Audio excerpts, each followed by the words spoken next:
আসসালামু আলাইকুম।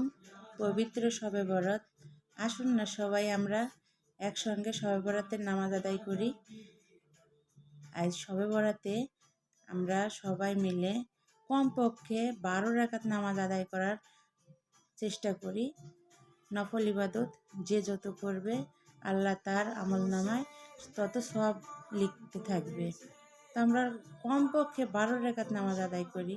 আর এই 12 রাকাত নামাজ আদায় করতে একবার আলহামদু 10 বার কুল হুসুরও পড়ে যে নামাজ আদায় করবে, আল্লাহ তাআলা আমাদের সারা বছরের যে গুনাহ করেছি আল্লাহ মাফ করে দেবে ইনশাআল্লাহ।